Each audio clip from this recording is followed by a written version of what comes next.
Welcome back or welcome to my channel. My name is Taylor and today we're doing the end of the year book tag inspired by Destiny Sidwell, whose video I'll have linked down below. But before we hop in the video, remember to like, comment, and subscribe if you love all things books.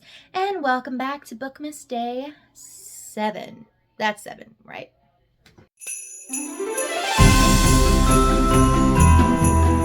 So I'm going to keep this very chill. I did do this last year. Destiny Sidwell created this tag, and she kind of asked her followers for a series of questions posed to her about her bookish reading year, and then she put those out there. So I took my questions, and then they've been changed around a little for my personal taste. I think there's somewhere around 18 to 19 questions for me, and I'm just going to keep it, like I said, pretty casual. I'll have the question, I'll have the book title on the screen, and we're just going to have a bit of a bookish chat.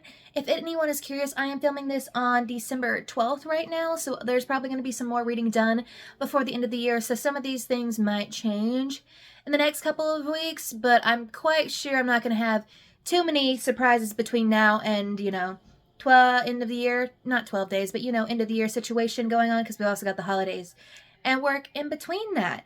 So we're at 79 books, add a couple books. I didn't log every book I read this year. And yeah, I guess without further ado, let's hop into question number 1. Starting off with, I guess, a sour note. What is your most disappointing read of the year?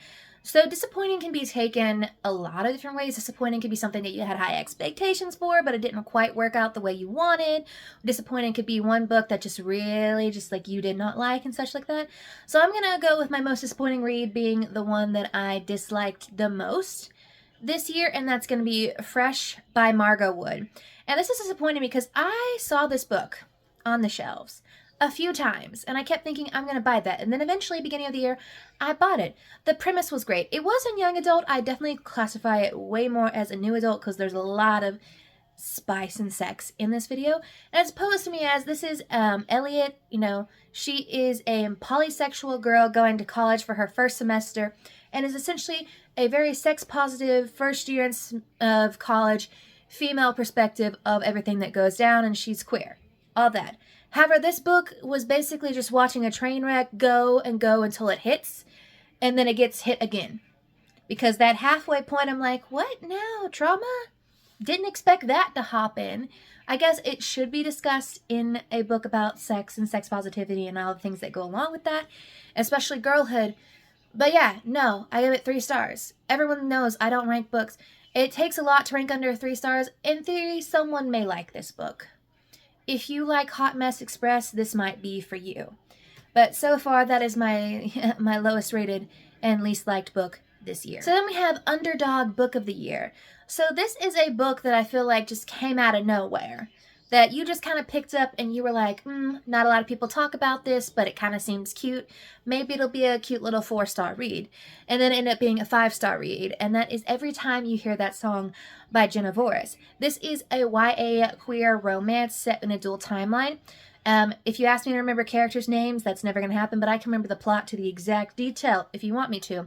So I don't remember everyone's names. But you're following this one girl who's currently discovering her sexuality. She believes, she knows she's bisexual, but she hasn't quite come out. And her mother has been going through a tough time because she had cancer and she got over it, but she may have relapsed. And recently, their favorite country star of all time, Declan Castle, has passed away and issued a little venture to her fans to find her lost or long-lost last album and, win a little prize money. So she sets off on a venture with her co-worker to find this money, and this CD, a romance ensues there. And then in the secondary timeline, you're following Declan Castle's rise to fame in country music during the 60s and 70s, as well as her secret sapphic life that goes along with it. I tell everyone, listen to You're On Your Own Kid by Taylor Swift when you are going through the ending of this book.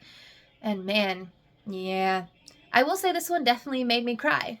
Was I expecting to cry? No.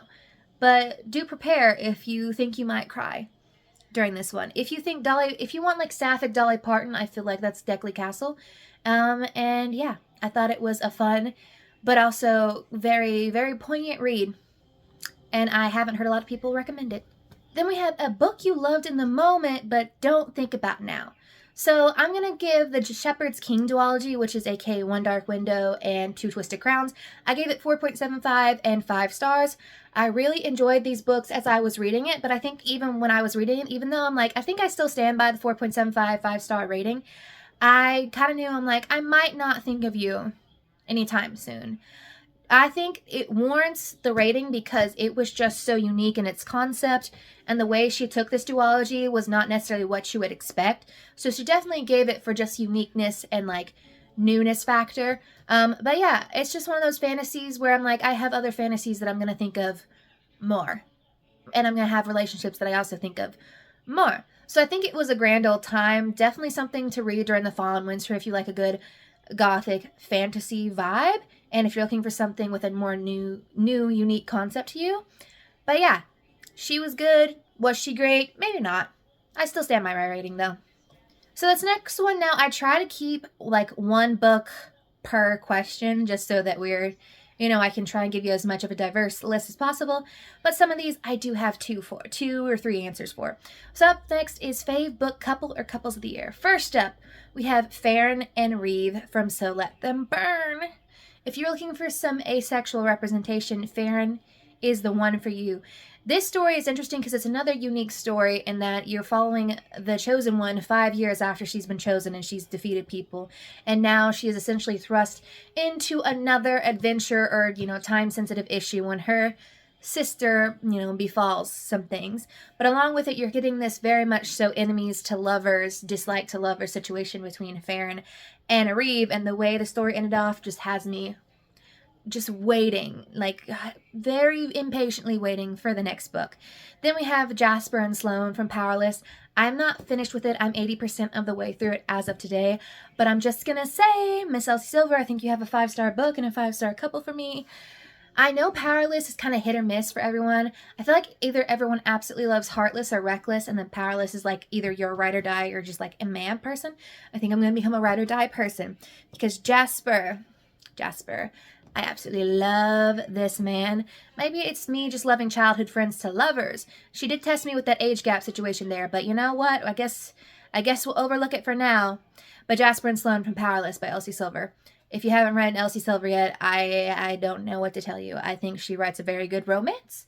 And if you're looking for that, if you want small town, she's for you. Then 5, we have a book you can't stop recommending. So there's a lot of books that I recommend that I've told you multiple times over before on this channel, but I'm going to pick a nonfiction because I don't really have any other nonfiction placements on here. That's going to be All Boys Aren't Blue by George M. Johnson. If you haven't seen my latest video going through all of my queer reads of 2024, you should go watch that because I do talk about it on there. But this is essentially George M. Johnson's YA memoir discussing his life growing up Black and queer in America in the 90s and early 2000s and his journey throughout that.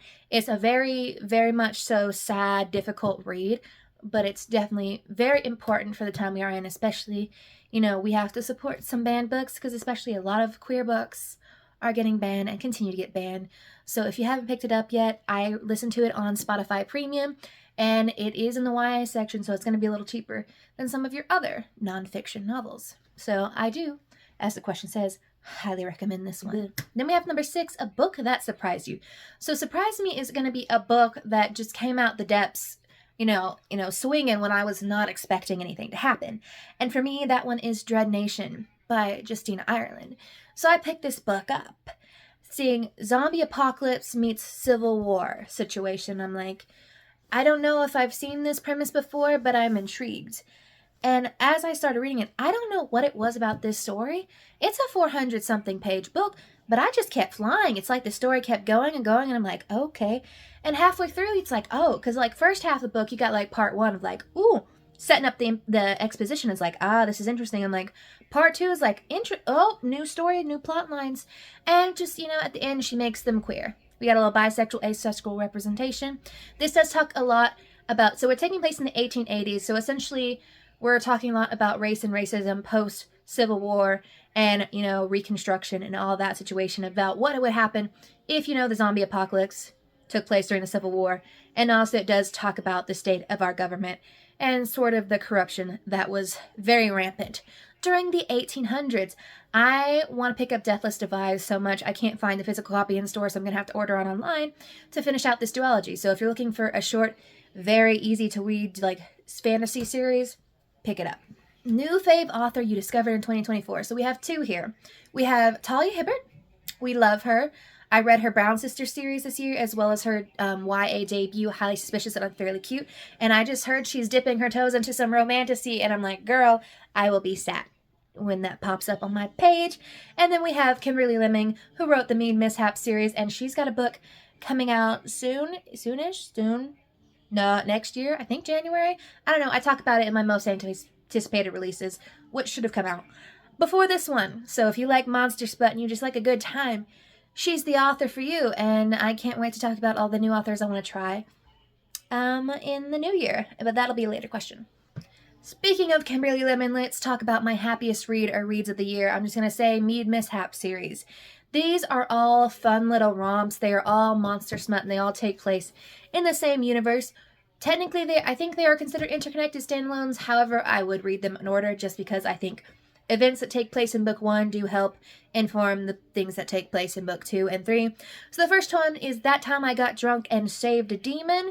If you're wondering, the demon is a dragon. Cinnamon, was walking home one night, and she accidentally saves a demon who starts chasing her. And then, lo and behold, Cinnamon wakes him from his spell, and he's like, I need you. And then she's like, I don't know about that. I don't like adventure. And then adventure ensues, and, sexy times as well.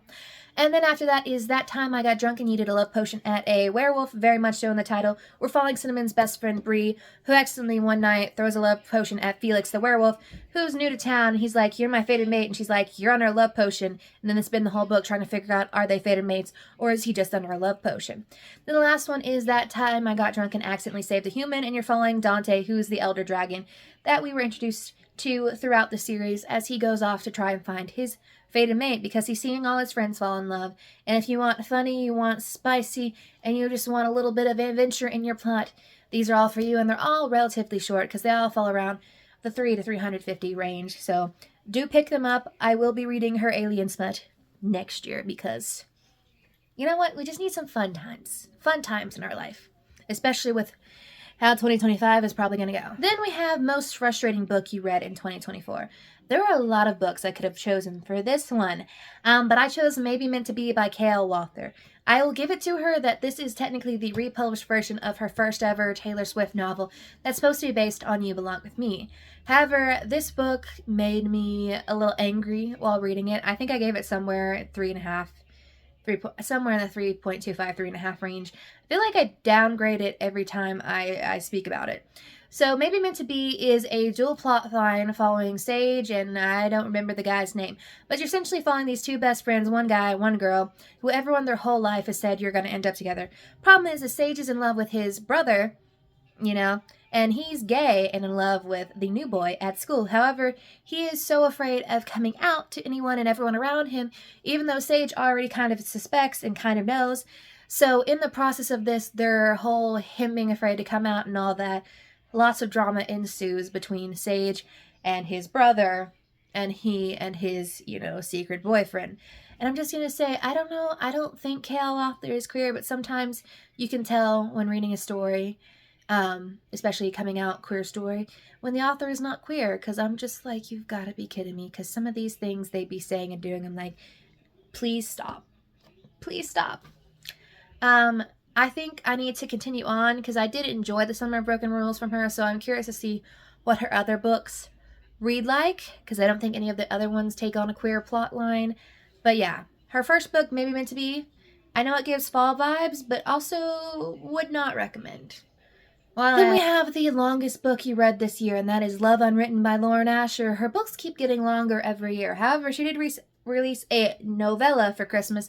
A novella I have looked up is technically under 200 pages, because every time I love to read novellas, so every time I put novella on my TBR, I have to check to make sure.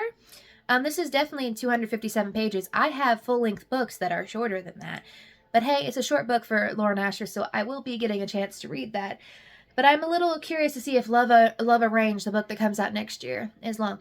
But Love Unwritten, she was a good book. She's not my favorite of Lauren Asher's. My favorite of hers is Redeemed.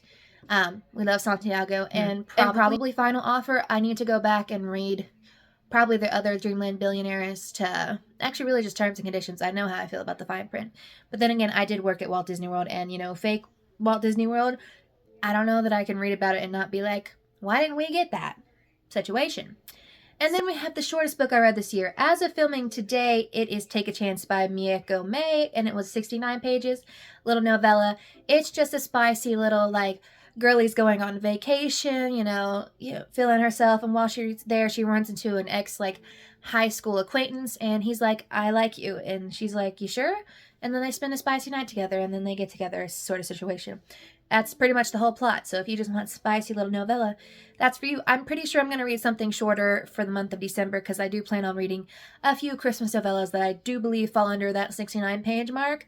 But I'll keep you updated on those as I read those. As of right now, it is Take a Chance, which I read back in January. I would have thought I would have read so many other novellas by this point. Other than that, I might not have clocked all of them. Who knows? But this one's a cute little novella if you want to read it. Then we have A Book You Haven't Stopped Thinking About. Now, is this the book in particular that I haven't stopped thinking about? Maybe not, but the Windy City series lives rent-free in my head, so I will talk about I will talk about it anytime it comes out. So let's talk about Play Along by Liz Tomford. This is not my favorite in the series. I still think The Right Move and Caught Up are competing for top spots because, Daddy Kai and then Ryan Shea. But Play Along by Liz Tomford is the fourth book in the Windy City series. This is a series of interconnected standalones. A lot of people don't like book one. I still enjoyed book one, but it is my least favorite of the series. This book is following Isaiah Rhodes, the brother of our MMC from book 3. And Isaiah has been in love with this athletic trainer on the baseball team, Kennedy, for years. But she has been taken. She had the ring on the finger, but she no longer has the ring on her finger. So one night they drunkenly get married in Vegas, and in order to keep her job, they try to pass it off as they've been in love this whole time, and it was not just a dumb little fling and mistake. And he's like, I'm gonna get the girl, even if the girl doesn't necessarily want me. And, it was a grand old time. If you love super realistic emotional romances, Liz Tomford or Liz Tomford A. I'm actually not sure at this point. I've been informed otherwise that it's not Liz Tomford. She writes them well. Is my favorite. I don't know. Caught Up was just. But then The Right Move. My dog is howling in the background. Yeah. I just highly recommend the series. And when the last book comes out next year, I won't know what to do with myself at this point. Yeah. Well, that's enough thinking on that one, but at least my character that I've waited for the longest is coming out next year, Rio. Because I just love Rio. Then we have Unpopular Book That You Love. So I'm going to take this as a book that maybe not a lot of people liked or talked about. So I'm going to put Highly Suspicious and Unfairly Cute by Talia Hibbert. This was her YA debut novel, and I know there are people out there who loved it and rated it 5 stars like me, but I feel like there was a lot of people who just kind of put it in the middle of the road 3-star range. And I don't know, this was my first book I read by her. I read it earlier this year, and I was just having a great time. In this one, you're following Celine. She and her best friend growing up, Brad, have had a parting of ways because Brad went off and got popular and Celine stayed, on the side being just herself. And they just don't really get along. They are basically a rival in every sense of the word at this point. But Celine is trying her darndest to get this scholarship through the Catherine Breakspear program. And Brad's like, I need that scholarship money, therefore I'm going to join. So they are stuck working together, both competing for one of 3 spots in the scholarship. And through the time of them competing together, romance ensues from there. And it was just a grand old time. Talia Hibbert knows how to make it funny and also address hard topics at the same time. Brad in this is also bisexual and he is dealing with OCD, so she does. So if you haven't tried Talia Hibbert's YA novel, do pick it up. Next up, we have what was the highest and lowest rated books you read this year. So essentially, I changed this to make it what are the highest and lowest rated ratings I gave to books this year, just because I don't have Goodreads and StoryGraph doesn't really have a way for you to organize by rating. So StoryGraph, if you want to add that feature, go forward. My highest rated book and probably my most loved book, I gave a few 5 stars this year. I feel like I didn't give that many I don't know, we'll see, but is Bloodmarked by Tracy Deonn. This is the second book in the Legendborn cycle. If you don't know anything about this series, it's one of my favorite series of all time. It is a YA fantasy retelling of the King Arthur story, following Bree, who recently lost her mom and stumbles upon this underground Arthurian magical world that she never knew that her mom or herself was ever a part of. And it's just great. And book 3 comes out next year, and I don't know what to do with myself because that series is also... Why does series gotta end? Why does series gotta end? I know we want good endings, but I don't want them to end. Keep giving me novellas if you want Tracy Dion. Then my lowest rated book was Fresh, but I also give you some of my lower rated books this year are Fresh by Margot Wood, Snow Globe by Still Young Park, Maybe Meant to Be by K.L. Walther. I'm trying to think if there's any... Oh, and then one book that I'm going to just talk about that I DNF'd, but I really, really don't recommend this one, but I'll just say this, is How to Kill Men and Get Away with It by Katie Bryant, something her name. Yeah, I DNF'd with that, and I never talked about it, and I just don't recommend that book. So those are a list of books that I rated relatively low this year. And I've talked about most of them. Snow Globe was just kind of boring for me.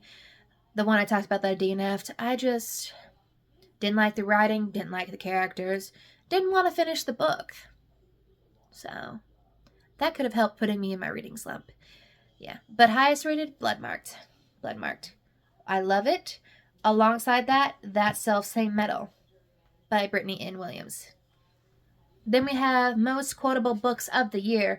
I can't remember quotes to save my life, but I always give Olivia Blake the chance to shine in her writing, and I read One for My Enemy this year. That is a retelling of Romeo and Juliet as well as the Baba Yaga story, following these two different clans, the Fedorovs and the Antonovas, who are competing for territorial space in New York City.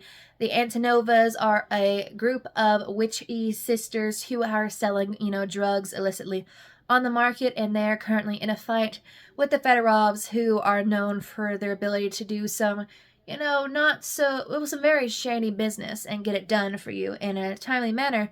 And while we're reading this, we have a lot of star-crossed lovers, particularly between Lev and Sasha. And man, was this book... I mean, if you're going to base it off Shakespeare, you better write kind of like Shakespeare. And it was just... Olivia Blake has some very dense writing. I think I gave it around 4 stars. It was very good, but you just kind of have to enjoy... Olivia Blake is either you love her author or you don't love her author. And that is something that you have to decide on your own. I enjoy her, but I have yet to find my 5-star read from her. But I've only read 2 books, so hopefully we'll delve into that later this year. Then we have book with the most unique concept. I've already talked about One Dark Window, but then I've also talked about So Let Them Burn by Camila Cole. They have the most unique concepts. One Dark Window has the most unique magic system, in my opinion, in that you're following a magic system based on the fact that all of the magic is imbued into these playing cards, and in order for someone to use that magic, they have to tap it 3 times, and then for them to let go of that magic, they have to tap it 3 times. And then So Let Them Burn is the whole chosen one thrown on its head story of what happens 5 years later when everything is still embroiled in all this strife and stuff, and the chosen one is, a kid who is being relied on to do all of this stuff. Like, would she regret being the chosen one situation? And both of them are amazing, so I would recommend both of them if you're looking for something new and unique to sink your teeth into. Book you read that you would reread. Now, do I do a lot of rereads? Not really. I have been wanting to do a couple rereads of books. I'm not going to mention just because of the S&P boycott, but I'm going to say Heartstopper novellas.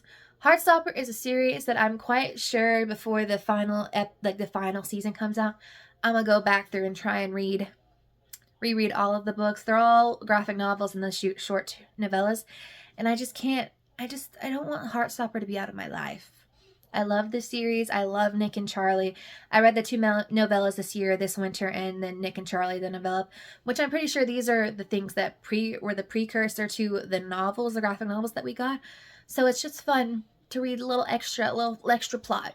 This winter is technically rehashed or played out in season 3, and I'm pretty sure the Nick and Charlie novella is going to be played out in season 4, because that one takes place in the aftermath of book 5, probably sort of book 6 situation. So yeah, if you haven't read Heartstopper, go forth, read it, put it on your wish list. Absolutely love it. I do think this question was supposed to come earlier, but since I didn't answer it yet, best book to TV adaptation this year, obviously Heartstopper season 3, love. Other things I watched, Maxton Hall on Prime Video, have not read the book. Great watch. Other things that I watched that were book to TV or book to movie adaptations, trying to think about what I watched. Oh, My Lady Jane. I've also not read that book. Haven't finished the show either, but I really enjoyed that.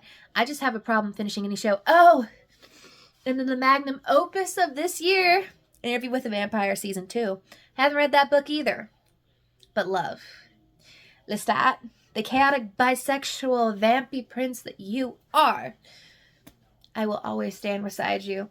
So I'm excited to see what comes out next year in terms of book to TV adaptations. I know there's a lot in the pipeline. I do believe the Rebel Blue Branch series got picked up. I also think Off Campus did. But I'm not going to finish reading those Off Campus books because, I just didn't really like the first one, and I just don't think they stand the test of time. But yeah, let me know what you're most excited to see come to a screen near you. I also heard Legendborn got picked up for a movie. And I'm both excited and hopefully, to be fair, I want it to be a TV show because there's a lot that I want to see played out that you can't do. And a movie, although Wicked did it. Also another book technically that's a book to musical to TV adaptation. But if you haven't seen Wicked, go see Wicked. Then we have Reading Goal Reflection in 2024. Reading goal. My reading goal is and always is 50 books a year because I know that I can meet that book because I beat that goal when I was 10. So if my 10-year-old self could do it, then I feel fine. I also set it low for the reason of I like to see that goal met. And if the goal is not met, I feel sad. Should you feel sad? No. But I like to set the expectation low, with the knowledge that I will beat that. Make myself feel happier. And will my 2024 reading goal also be the same? Absolutely. The other goals I set for myself was I set out to read 10% nonfiction at least. And as of right now, StoryGraph says I've read 12% nonfiction. So I did that and diversified my reading. I think I did that decently, but there are definitely some minority groups and just like people that I can see that aren't super represented in what I'm reading. So I want to do that. I also wanted to diversify my queer reads, which I can't really say whether or not I did that because I still feel like there's a lot of just white gay men on there. So that one is there. But that one leads into our next question is after 2024, what do you prioritize in 2024 reading-wise? Obviously, diversify my reads. I really need to diversify my queer reads because, I did pick up a lot of books by Black authors this year, which I am very much proud of. But I definitely want to expand that and start picking up more like Asian and Indigenous authors as well as Latina authors, like all of that. Because I can see that I'm lacking in that area and those stories. So if you have any great recommendations, do leave those down below. And with the state of America in 2025, I want to read some more banned books. I read a couple this year, but I know there's plenty to pick up. Although I think I have read the 3 most banned books as of last year in America, so I think I'm doing good. So diversify my reading more, especially my queer reads. Read more banned books, and I'm going to set a goal to also, again, read at least 10% nonfiction next year. I actually enjoy reading nonfiction. However, I feel like just to enrich my life and to stay up to date with what's going on in the world as well as my own personal community and other communities' history, I want to keep listening and reading nonfiction and growing that on my shelf. Also, I finally get to teach my first college class this year, so I like to have a good, diverse understanding of the world and the community. So let me know what your goals are for your 2025 reading list. Do we have similar goals? Did we, read similar books in 2024?